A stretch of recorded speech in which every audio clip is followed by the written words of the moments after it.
ตอนนี้ก็มาหอนมาแล้วทุกคน มันฆ่าแห้ว ขาแห้ว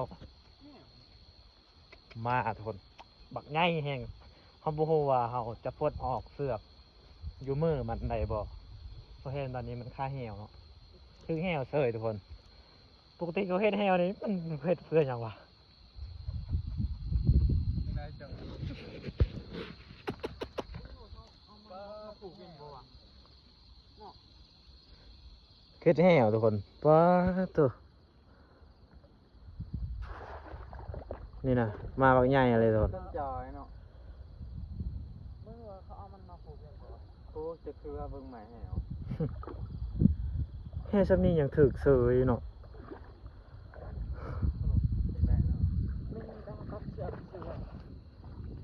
แห้วอีหยังเนาะ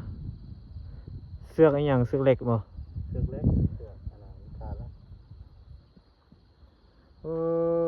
มาถึงแห้วอีกเฮ็ดไปเพื่ออะไรวะ มึงเป็นจอย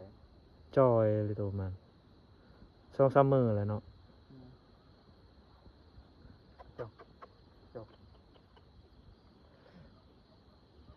บ่ต้องย่านเด้อเฮาจะช่วยเรือ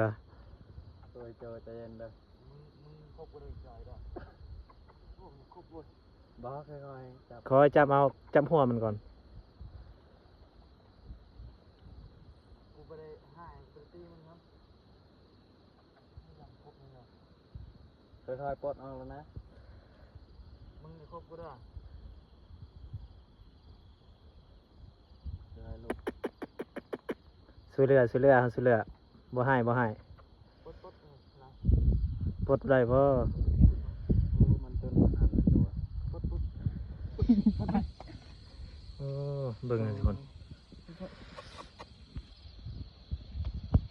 แม่นบ่แหวหนูแหวนกนี่แหวเขาใช้มาบ่บ่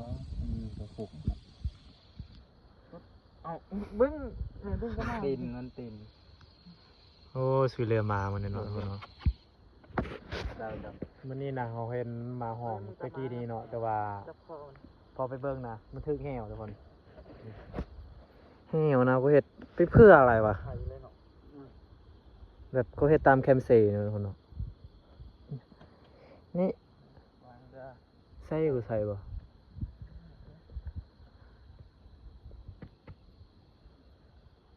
ถึกหม่องไหนวะ คันบ่เห็นอันไหนย่างเขา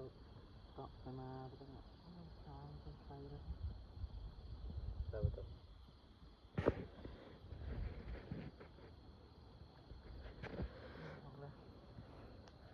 โอ้พูดได้แล้วทุกคน ไปเอาไปมึงบ่นี่ ไปบ่ให้บ่ให้ อ๋อมึงจิตจอย ทางใดบ้านเจ้ากับทางนั้นเด้อง งเลยนะ เฮาช่วยเรือนี่นะเฮาแค่ช่วยเรือนะบ่ได้ทำลายหยังนะไปโลดเจ้าบ้านไหนบ้านทินบ่โอ้ทุกคนมานะ เดี๋ยวมันอะไรวะมันมันกินอะไรมาแล้วบ่ นี่มันเห็นเฮาใจดีเด้มันได้ว่าก็เฮ็ดบ่ ทั้งพี่บ่ บ่ว่าก็เฮ็ดเอาตัวนี้เลยบ่ มันสิของให้ได้ยันเข้าอันนั้นบ่จักจังว่าบ่เห็นอันนั้นบ่จักเนาะตัวมันของไหม ย่านเขามัดเนาะ จะเข้ามาของมันของไม่ได้เนาะอันนั้นบ่เห็นปลายแหวมันเนาะ อืม แล้วก็มาผูกมันเอา เขาอยากคาทิ่มมันเนาะ เขาอยากพูดมาก ไปเด้อก ระบาดหลายสาบนะ อืม จิตกาแล้วก็ควง เฮ็ดบ่มีบนเฮ็ดคุมแหวเฮ็ดครับนี่นะเอาเฮ็ดบ่นี่บ่แม่นบ่นี่อย่าแท้ก็เห็นนะนี่เห็นบ่บนปลายแหวของมันนะก็เฮ็ดไปเพื่ออีหยังวะเฮ็ดให้มันถือกันนั่นบ่นักนำบ่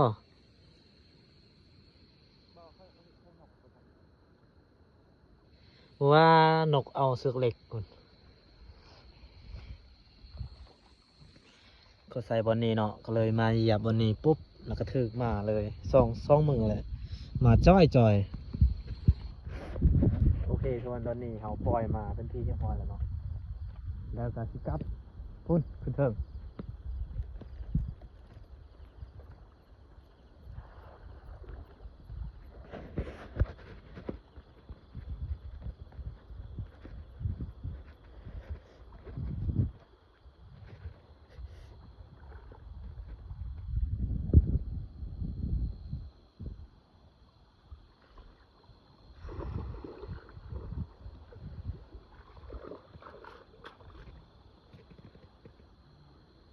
ปลาตะไซเนาะ